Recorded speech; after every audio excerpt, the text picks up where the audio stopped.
السلام علیکم ورحمۃ اللہ وبرکاتہ۔ الحمد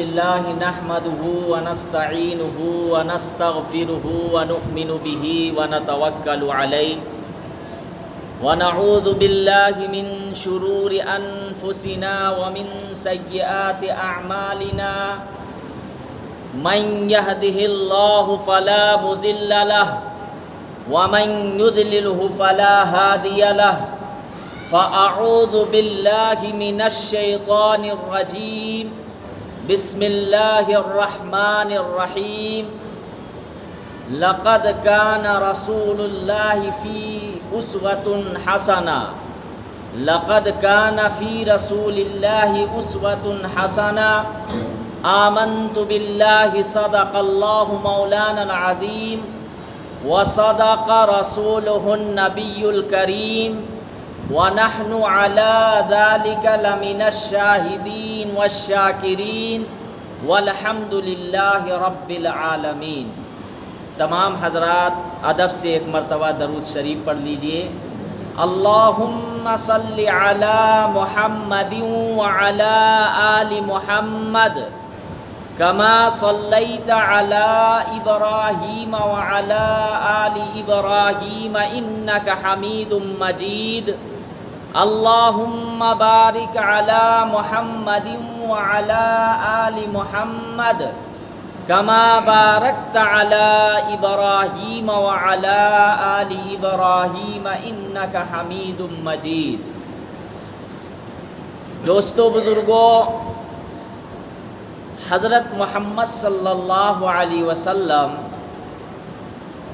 دنیا میں تشریف اس وجہ سے نہیں لائے تھے کہ اپنی تعریف کروانا مقصود تھا۔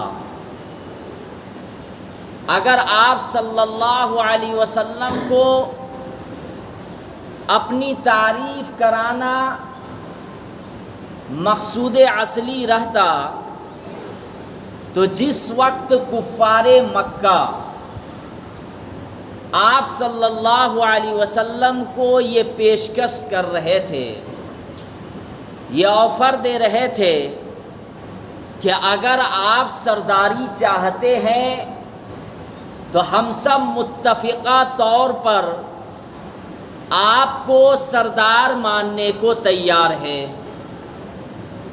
اگر آپ مال و دولت چاہتے ہیں تو مال و دولت کا ڈھیر لگا دیں گے، آپ کے قدموں پر بچھا دیں گے۔ اگر آپ کو حسن و جمال چاہیے تو مکہ میں منتخب کر کے آپ کو کی خدمت میں حسن و جمال پیش کر دیا جائے گا، لیکن آپ جس دعوت کو لے کر آئے ہیں اس دعوت سے باز آ جائیے۔ وہ کون سی دعوت تھی؟ وہ کلمہ توحید لا الہ الا اللہ محمد الرسول اللہ کی دعوت تھی۔ کفار مکہ نے یہ کہا کہ آپ کو جو خواہش ہے، اگر مال و دولت چاہیے تو مال و دولت آپ کے قدموں پر اس طرح بچھا دیا جائے گا، اس طرح ڈال دیا جائے گا کہ آپ کی نسلیں کھائیں گی لیکن مال و دولت ختم نہیں ہوگا۔ اگر آپ کو سرداری چاہیے، انسان کیوں لڑتا ہے ایک دوسرے سے؟ انسان کی خواہش کیا ہوتی ہے کہ میرے پاس مال آ جاوے، لوگ میری عزت کرے، لوگ مجھے لیڈر مانے۔ یہ خواہش ہوتی ہے یا نہیں؟ دنیاوی چیز میں خواہش ہوتی ہے۔ حضرت محمد صلی اللہ علیہ وسلم کو مکہ میں یہ آفر دیا جا رہا تھا، کفار مکہ یہ کہہ رہے تھے، لیکن آپ صلی اللہ علیہ وسلم نے ان تمام چیزوں کو ٹھکرا دیا، ان تمام چیزوں کو ٹھکرا دیا۔ اور حضرت محمد صلی اللہ علیہ وسلم لوگوں کو توحید کی دعوت دیتے رہے۔ آپ غور کیجئے کہ 23 سال کی قلیل مدت میں آپ صلی اللہ علیہ وسلم نے وہ انقلاب برپا کر دیا کہ جس وقت حضرت محمد صلی اللہ علیہ وسلم کو نبوت سے نوازا گیا تھا، جس وقت آپ صلی اللہ علیہ وسلم لوگوں کو توحید کی دعوت دیے، شروع میں تو تنے تنہا تھے، کوئی نہیں تھا ساتھ، لیکن آپ صلی اللہ علیہ وسلم اپنے مشن میں، اپنے کام میں لگے رہے۔ حضرت محمد صلی اللہ علیہ وسلم صحابہ کرام کو تکلیفیں دی گئی، گالیاں دی گئی، تانے دیے گئے، لیکن اس کے باوجود آپ صلی اللہ علیہ وسلم شروع میں تنے تنہا تھے، بعد میں پھر جڑتے گئے۔ حضرت ابو بکر صدیق رضی اللہ تعالیٰ عنہ آئے، پھر اس کے بعد اور اصحاب آئے، لیکن سب سے پہلے جب نبوت ملنے کے بعد دعوت دیے، اس وقت آپ صلی اللہ علیہ وسلم اکیلے تھے۔ آپ سوچے اس وقت پورے جزیرہ عرب میں صرف ایک ہی جھنڈا لہرا رہا تھا۔ اب تو عرب کی سرزمین میں 15 ریاستیں قائم ہیں۔ کتنی ریاستیں؟ 15 ریاستیں جزیرہ عرب میں قائم ہیں، لیکن آپ صلی اللہ علیہ وسلم اس وقت جب مکہ میں دعوت دے رہے تھے تو پورے مکہ میں دعوت، دین کی، توحید کی دعوت اس طرح پھیلی کہ پورے جزیرے عرب میں ایک ہی جھنڈا لہرا رہا تھا، اور وہ کن کا جھنڈا؟ حضرت محمد صلی اللہ علیہ وسلم کا جھنڈا۔ اور حضرات صحابہ آپ صلی اللہ علیہ وسلم سے جڑتے گئے تو صحابہ کرام کے بارے میں کیا کہا گیا؟ یہ صحابہ کوئی معمولی نہیں ہے۔ اللہ کے نبی صلی اللہ علیہ وسلم نے فرمایا اصحابی نجومی، یعنی یہ جو صحابہ ہے یہ ستاروں کی مانند ہے، جس صحابہ کی بھی آپ ابتدا کرو گے راستہ پا جاؤ گے۔ اور صحابہ کے بارے میں کیا کہا گیا؟ رضی اللہ تعالی عنہم ورضوا عنہ، کہ اللہ تعالی صحابہ سے راضی ہو گئے، اور صحابہ کرام تمام کے تمام جنتی۔ حالانکہ دیکھے اس سے پہلے حضرت ابو بکر کا صرف ابو بکر نام تھا، لیکن آپ صلی اللہ علیہ وسلم سے جڑے تو صدیق کا لقب ملا۔ حضرت عمر صرف عمر، کوئی عزت، کوئی احترام نہیں، لیکن جب آپ صلی اللہ علیہ وسلم سے جڑے تو فاروق کا لقب ملا۔ حضرت عثمان صرف عثمان، اللہ کے نبی صلی اللہ علیہ وسلم کے جڑنے سے پہلے صرف عثمان، لیکن جب آپ صلی اللہ علیہ وسلم سے جڑے تو غنی کا لفظ دیا گیا۔ اسی طریقے سے ہر صحابہ کرام کو ان کا جو مقام و مرتبہ ہے ان کے لیول کے اعتبار سے ان کو دیا گیا۔ یہ کب دیا گیا؟ یہ حضرت محمد صلی اللہ علیہ وسلم سے جڑنے کے بعد، ایمان لانے کے بعد یہ مقام و مرتبہ ملا۔ آج دنیا تعریف کرتی ہے ایک انسان کی، لوگ تعریف کرتے ہیں کہ مالداری میں دیکھو تو حاتم طائی کو دیکھو، لوگ مالداری میں ایک دوسرے کو تعریف کرتے ہیں۔ یہ کمال کی بات نہیں ہے، مال آ جانا کمال کی بات نہیں ہے، مال کو کیسے وہ استعمال کر رہا ہے یہ کمال کی بات ہے۔ حضرت محمد صلی اللہ علیہ وسلم اگر مال کی خواہش کرتے، خدا کی قسم پہاڑ سونا کا ہو جاتا۔ آپ صلی اللہ علیہ وسلم کو تو یہ بھی آفر دیا گیا تھا، اگر آپ چاہتے ہیں تو پہاڑ سونا کے ہو جائیں گے۔ اگر آپ صلی اللہ علیہ وسلم کو خواہش ہوتی تو بھائی ہم تو دنیا کا کھانا کھاتے ہیں، سڑا ہوا گلا ہوا، آپ کیا سمجھتے ہیں کہ ہم جو فروٹس کھا رہے ہیں یہ کیا اوریجنل ہے؟ اس میں بھی ملاوٹ ہے، ہر چیز میں ملاوٹ ہے۔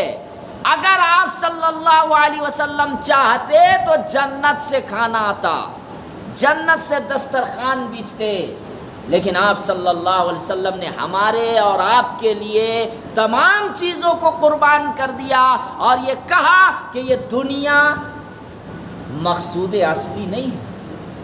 دنیا میں آپ یہ چاہو کہ ہر چیز مل جائے، نہیں، دنیا میں خوشی اور غم دونوں چیز ہے، اس لیے اس کو مقصد اصلی نہیں بنانے کا۔ مقصد اصلی جنت، مقصد اصلی اللہ کو راضی کرنا، مقصد اصلی اتباع سنت محمد صلی اللہ علیہ وسلم کے طریقے پر کامیابی ہے۔ آپ دیکھیں چندریان 3 چاند میں پہنچا، ایک راکٹ پہنچا ہے نا، انسان تعریف کر رہا، حالانکہ تعریف کرنی چاہیے بھائی، بھارت کا نام روشن ہوا، تعریف کرنی چاہیے، فخر سے کرنا چاہیے تمام مسلمانوں کو بھی، مسلم بھی ہے اس میں، وگیانک ایسا نہیں ہے، مسلم ہے، عریب احمد بھی ہے اس میں جڑا ہوا، اور بھی ہے۔ کہنے کا مطلب یہ ہے اس میں تمام ٹیمیں وگیانک وغیرہ جڑے ہوئے تھے، تب جا کر ایک راکٹ کو پہنچایا گیا۔ آپ اس بات پر حیران ہے یا نہیں کہ آپ صلی اللہ علیہ وسلم کو 7 آسمان کا سیر کرایا گیا؟ آپ اس بات پر حیران ہے کہ نہیں کہ حضرت محمد صلی اللہ علیہ وسلم کو راتوں رات، وہ بھی چند منٹ یا گھنٹے واللہ عالم، راتوں رات کا سفر، سبحان الذی اسری بعبدہ لیلا من المسجد الحرام الی المسجد الاقصی، پاک ہے وہ ذات جو حضرت محمد صلی اللہ علیہ وسلم کو راتوں رات مسجد حرام سے مسجد اقصی لے جایا گیا۔ اس وقت راکٹ کا تصور نہیں، اس وقت ویگیانک اور سائنٹسٹ کا تصور نہیں، اس وقت ایروپلین کا تصور نہیں تھا۔ یہ اللہ کی قدرت ہے، یہ اللہ کا پاور ہے۔ جہاں پہ انسان کا دماغ فیل ہو جاتا ہے، جہاں پہ سائنٹسٹ کا دماغ فیل ہو جاتا ہے، وہاں پہ اللہ کی قدرت، اللہ کی طاقت چلتی ہے۔ دیکھیں حضرت محمد صلی اللہ علیہ وسلم کو کوئی جھٹلا سکتا ہے؟ اگر کوئی نہیں مانتا کہ آپ صلی اللہ علیہ وسلم کو راتوں رات کا سفر کرایا گیا، 7 آسمان اور 7 آسمان سے اوپر اللہ کا عرش، اور وہاں پہ اللہ سے ملاقات، اللہ سے باتیں ہوئی، اگر کوئی نہیں مانتا اس کو، تو یہ تو ایمان سے نکل جانا ہے یا نہیں؟ بھائی مسجد حرام سے مسجد اقصی لے جایا گیا یا نہیں؟ کوئی مانے گا یا نہیں؟ ماننا پڑے گا۔ لیکن آپ دیکھیے یہ اللہ کی قدرت ہے۔ یہاں ہم لوگوں کو خوشی ہو رہی ہے کہ وہاں لے گئے، لیکن خوشی سے زیادہ ہمیں اس بات پر بھی دھیان دینا چاہیے کہ آج بھارت میں بے روزگار بھی بہت ہے، اس پر بھی دھیان دینا چاہیے۔ نوجوان روزگار کی تلاش میں ہیں، اس پر بھی دھیان دینا چاہیے۔ اللہ کے نبی حضرت محمد صلی اللہ علیہ وسلم، صحابہ کرام کا طریقہ کیا تھا؟ بھائی وہ تو غریبوں سے محبت، کوئی بھی انسان مدد مانگنے کے لیے جاتا تھا محمد صلی اللہ علیہ وسلم کے پاس، کبھی وہ نا امید واپس نہیں جاتا تھا۔ کسی بھی مذہب سے وہ تعلق رکھے، آپ صلی اللہ علیہ وسلم اس کو کبھی منع نہیں کرتے تھے۔ حضرت محمد صلی اللہ علیہ وسلم نرمی کو پسند کرتے تھے، بات بھی کرتے تھے تو نرمی سے۔ کہا گیا کہ ایک یہودی، حدیث کے اندر ہے کہ آپ صلی اللہ علیہ وسلم کے پاس آیا۔ بھائی یہودی لوگ تو ہمارے دشمن، قیامت تک رہیں گے، جب تک یہ ختم نہیں ہوں گے تب تک یہ دشمن۔ یہ یہودی لوگ آپ صلی اللہ علیہ وسلم کے پاس آئے، اور اس کے بعد ایک یہودی آپ صلی اللہ علیہ وسلم کو سلام کرتا ہے۔ سلام کیا کرتا ہے؟ السلام علیکم، تم پر موت ہو. اب یہاں سلام پر جو لفظ آیا ہے اس لیے میں کہہ دینا چاہتا ہوں، بہت سے لوگ ابھی بھی سلام کرنا نہیں جانتے، ابھی بھی سلام کرنا نہیں جانتے. مختصر میں السلام علیکم، السلام علیکم، یہ کوئی لفظ ہے؟ اس کا معنی آپ کو معلوم ہے؟ السلام علیکم، تم پر موت ہو. بھائی سلام آپ سلامتی دے رہے ہو یا اس کو موت کے گھاٹ اتارنا چاہ رہے ہو؟ سلام کرے اچھے سے، السلام علیکم ورحمۃ اللہ وبرکاتہ. السامو کے معنی سامو، السامو کے معنی کیا ہے؟ تم پر موت ہو. یہ یہودی آیا اور محمد صلی اللہ علیہ وسلم کو سلام کیا. کیا سلام کیا؟ السلام علیکم، تم پر موت ہو. اما عائشہ رضی اللہ تعالی عنہا اسی جگہ موجود تھی. اب وہ فوراً جواب دیتی ہے. کیا جواب دیتی ہے؟ وعلیکم السلام والزام ولعنہ، کہ تم پر بھی موت ہو اس کا معنی ہے اور تم ہلاکت کو پہنچے، تم ہلاک ہو اور تم پر اللہ کی لعنت ہو.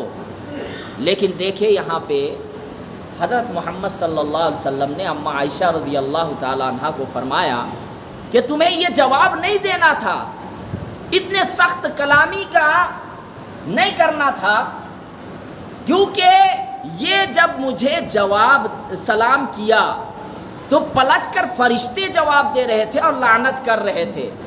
اب میرا لفظ تم نے نہیں سنا، میں نے صرف وعلیکم کہا. کیا کہا؟ وعلیکم، یعنی تم پر. اب جب وہ سلام کیا تھا السلام علیکم تم پر موت ہو، میں نے کیا کیا؟ وعلیکم صرف کہا، کہ یعنی پلٹ کر تم پر بھی ہو، جو تم مجھے بد دعا دے رہے ہو، لعنت دے رہے ہو، وہ تم پر ہو جاوے. اب یہاں پر دیکھیے آپ صلی اللہ علیہ وسلم چاہتے تو ان کو مار سکتے تھے، گالی ڈبل دے سکتے تھے، لیکن حضرت محمد صلی اللہ علیہ وسلم نے نہ تو زیادہ الفاظ استعمال کیے، نہ ان کو مارے، بلکہ صرف وعلیکم آپ صلی اللہ علیہ وسلم نے کہا. اما عائشہ کو بلکہ تنبیہ فرمائی اور یہ کہا کہ آپ کو اس طریقے سے جواب نہیں دینا چاہیے تھا. یہ تھے حضرت محمد صلی اللہ علیہ وسلم، کہ آپ صلی اللہ علیہ وسلم کبھی بھی اپنی ذاتی مقصد کے لیے، اپنے مفاد کے لیے کسی سے بدلہ نہیں لیے. آپ دیکھیں کہ جب آپ صلی اللہ علیہ وسلم کے آنے سے پہلے مکہ میں کیا ہوتا تھا؟ مکہ میں بت پرستی عام، مکہ میں جاہلیت کا زمانہ، ایک دوسرے کے خون کے پیاسے، عورتوں کو بندش میں رکھا جاتا تھا، عورتوں کا کوئی مقام و مرتبہ نہیں تھا، اور زندہ بچیوں کو دفن کر دیا جاتا تھا. یہاں تک کہ حدیث کے اندر ہے کہ آپ صلی اللہ علیہ وسلم کے آنے سے پہلے مکہ کا دور یہ تھا کہ لوگ ایک دوسرے کے خون کے پیاسے ذرا ذرا سی بات میں ہو جاتے تھے. زمانے جاہلیت میں ایک لڑائی ہوئی تھی، اور وہ لڑائی اس طرح ہوئی تھی کہ ایک شخص کے مرغی کا بچہ کھیت میں چلا جاتا ہے. اب وہ مرغی کا بچہ جب کھیت میں چلا گیا، کھیت میں کچھ نقصان کر دیا، اس کے وجہ سے وہ کھیت کا مالک اس مرغی کے بچہ کو مار ڈالتا ہے. اب مارنے کے بعد جو اس مرغی کا جو مالک تھا اس کو تکلیف ہوئی کہ میری مرغی کا بچہ مر گیا. اس کے وجہ سے دونوں میں لڑائی ہوئی، تو میں شروع ہو گئی، اور اس کے بعد لڑائیاں، قتل ہو گیا. اب اس کے بعد دیکھیے کہ مر تو گیا، لیکن وہ وصیت کر کے اپنے اولاد کو مرتا تھا کہ چاہے جو بھی ہو جاوے تم انتقام ضرور لینا، بدلہ ضرور لینا. اپنے اولاد کو یہ وصیت کرتا تھا. اور یہ لڑائیاں 1 سال 2 سال تک نہیں ہوئی، بلکہ یہ 40 سال تک لڑائیاں ہوئی. ایک دوسرے کو وصیت کر کے مرتا تھا. اس جگہ آپ صلی اللہ علیہ وسلم جب تشریف لائے اور آپ صلی اللہ علیہ وسلم کی تعلیمات کا یہ اثر ہوا کہ جو ایک دوسرے کے خون کے پیاسے تھے وہ ایک دوسرے کو سگا بھائی سمجھنے لگے.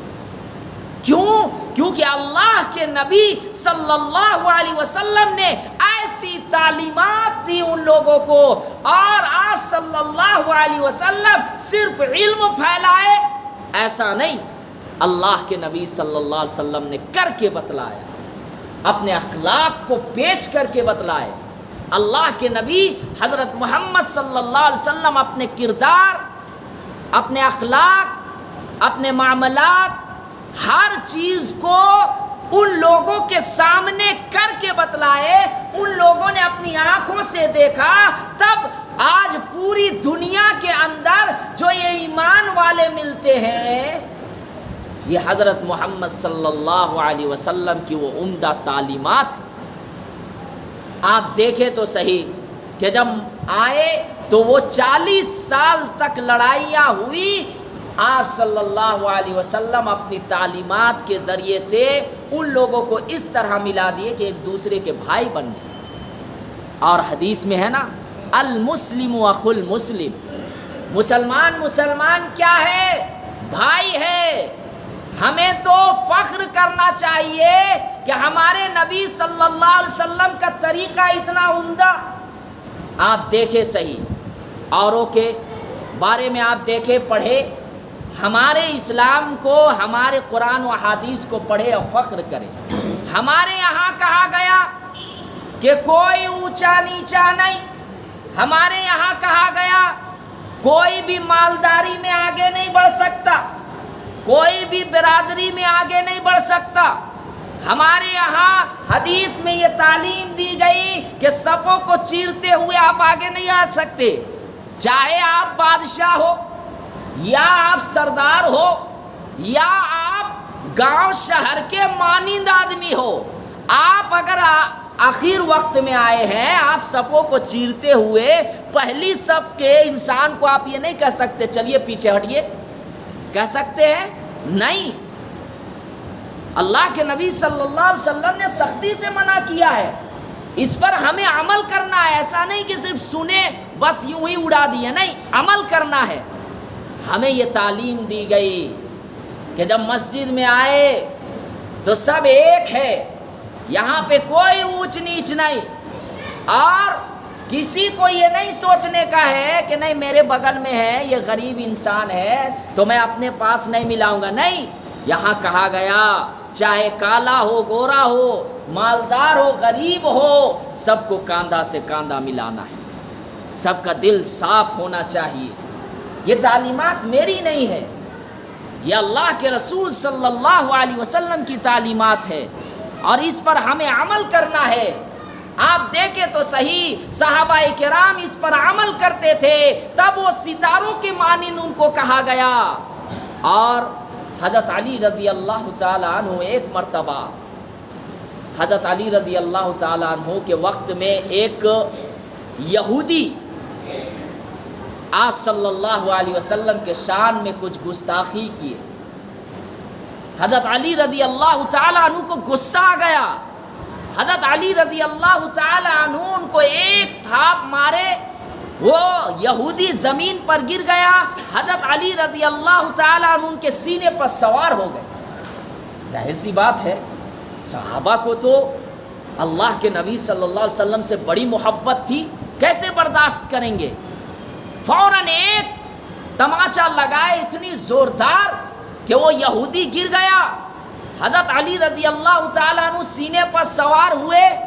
اب اس کے بعد وہ یہودی سوچا کہ اب تو میں اٹھ نہیں سکتا، کیونکہ حضرت علی رضی اللہ تعالیٰ عنہ سب کو معلوم ہے بہت بہادر تھے، بہت طاقتور تھے. اب وہ کیا کرتا ہے کہ حضرت علی رضی اللہ تعالیٰ عنہ کے چہرے پر تھوک دیتا ہے. کون؟ وہ یہودی.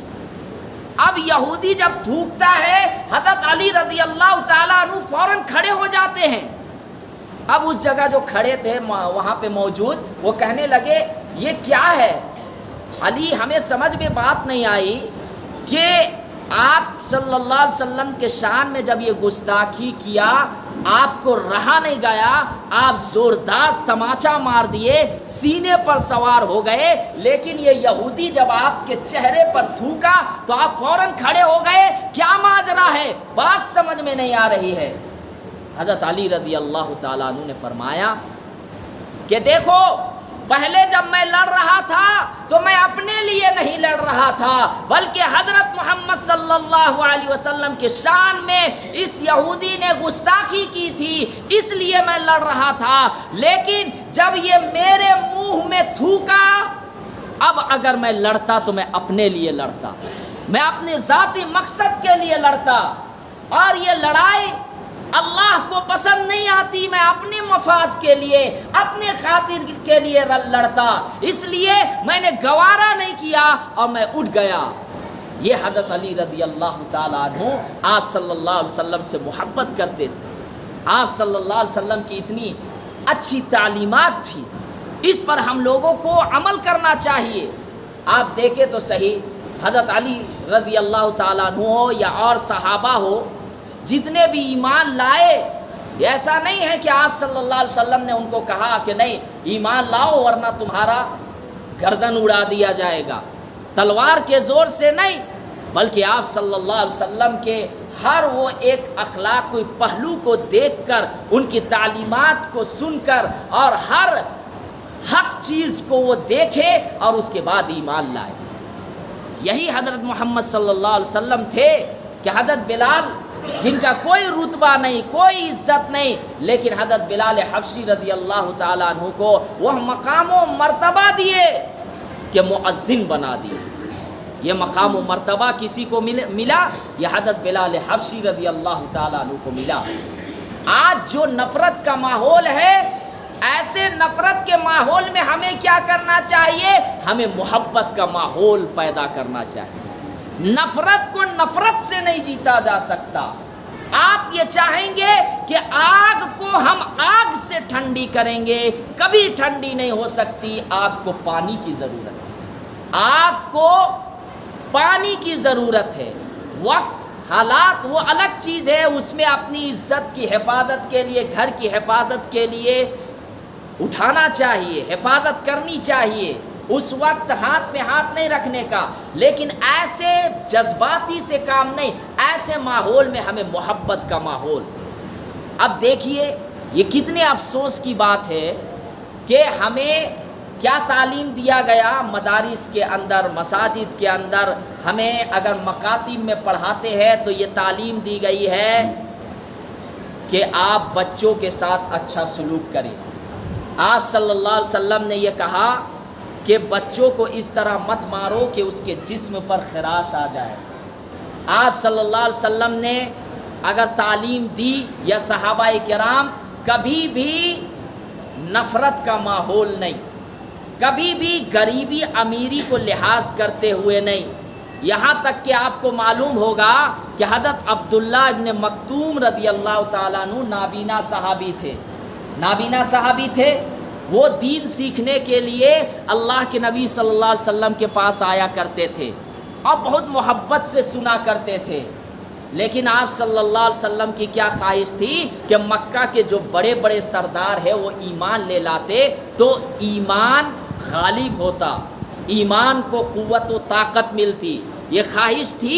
اس لیے حضرت عبداللہ ابن مکتوم جب ایک مرتبہ آئے تو آپ صلی اللہ علیہ وسلم نے ان کو ایک نظر انداز کیا اور کہا کہ یہ تو بعد میں بھی سیکھ سکتے ہیں، لیکن ابھی جو 2-4 لوگ مکہ کے سردار ہیں اگر یہ ایمان لے لائے تو کیا ہے. ابو جہل بھی اس میں تھے، امیہ بن خلف اور بھی دیگر تھے، تو ان کو نصیحت کر رہے تھے. اتنے میں وحی نازل ہوتی ہے عبس و تولی ان کے بارے میں، اور یہ کہا گیا کہ نہیں، یہ جو عبداللہ ابن مکتوم جو گئے ہیں یہ تڑپ لے کر گئے ہیں، اور جن کو آپ واعظ و نصیحت کر رہے ہیں یہ ایمان لانے والے نہیں ہیں، لیکن یہ جو آئے ہیں یہ تڑپ لے کر آئے ہیں. اس کے بعد اللہ کے نبی صلی اللہ علیہ وسلم ہمیشہ حضرت عبداللہ ابن مکتوم رضی اللہ تعالیٰ عنہ کی کیا کرتے تھے؟ عزت و احترام کیا کرتے تھے. آج آپ دیکھیں کہ ایک اسکول میں، مظفر نگر کے اسکول میں، جس اسکول اور کالج میں محبت کا پیغام دینا چاہیے، جس اسکول اور کالج میں ہمیں ہر مذاہب والے ہندو، مسلم، سکھ، عیسائی کو ایک نظر میں دیکھنا چاہیے۔ ایک اسکول میں اس طرح کیا جا رہا ہے کہ وہاں پہ ویڈیو بنایا جا رہا ہے اور ایک مسلم بچے کو مارا جا رہا ہے، اور وہ مسلم بچہ 8-9 سال کا بچہ، بتائیے، ویڈیو بنایا جا رہا ہے اور غیر مسلم معصوم بچوں سے پٹوائی کیا جا رہا ہے۔ یہ کتنے نفرت کا ماحول، اور وہ ایک عورت، جبکہ عورت سب سے زیادہ بچوں سے محبت کرنے کا ثبوت دینا چاہیے، ایسے ماحول کو پیدا کچھ لوگ، چند لوگ کرتے ہیں، جس کی وجہ سے ایسے لوگوں کو سخت کارروائی ہونی چاہیے۔ ہمیں محبت پھیلانا ہے، ہمیں نفرت نہیں۔ اگر وہ نفرت پھیلا رہے ہیں ضرور ان کے خلاف آواز بلند کیجیے، لیکن اس طرح جذباتی میں نہیں۔ اور اس لیے میں بارہا ہمیشہ یہ کہا کرتا ہوں کہ بھائی آپ لوگ اتنے مالدار ہیں، ایک اسلامک کالج بھی کھولا کیجیے، اسلامک کالج، اسلامک اسکول، تاکہ ہمارے بچے اور بچیاں اسلامی ماحول میں عصری علوم بھی حاصل کرے، دینی علوم بھی حاصل کرے۔ آپ لوگ کیا مل جل کر اس طرح نہیں؟ بھائی الحمدللہ بھارت میں ایسے مالدار ہیں، لیکن کیا ہے کہ وہ اپنا صرف دیکھ رہے ہیں۔ آنے والے وقت میں آپ کا جو نقصان ہوگا پھر یاد کریں گے کہ کیا نقصان ہوا، ایمان بچانا مشکل ہو جاوے گا۔ تو آپ سے گزارش ہے کہ آپ کیا کریں کہ بھائی اسلامک کالج، اسلامک یونیورسٹیاں، اسلامک اسکول بنائیں، قائم کرے، آگے بڑھے۔ یہ نہیں کہ صرف نماز پڑھ لیے مسجد میں۔ آدمی انسان یہ سمجھتا ہے، اس وقت کے حالات کو دیکھ کر میں یہ کہہ رہا ہوں، آپ یہ سمجھ رہے کہ مسجد میں دینا ثواب، مدرسہ میں دینا ثواب ہے، میں انکار نہیں کر رہا۔ اس وقت اسلامک اسکول اور کالج اگر بنائیے گا تو اس سے زیادہ ثواب ملے گا۔ اس وقت حالات کو دیکھ کر میں کہہ رہا ہوں، آپ اس پر دھیان دیجئے۔ اتنے بڑے بڑے دانشور حضرات ہیں، اگر ابھی آپ لوگ نہیں دھیان دیجئے گا تو کب دھیان دیجئے گا؟ اللہ تعالیٰ مجھے بھی اور تمام لوگوں کو کہنے سننے سے زیادہ عمل کرنے کی توفیق عطا فرمائے۔ وآخر الدعوانا ان الحمدللہ رب العالمین۔ جو حضرات سنت نہیں پڑھے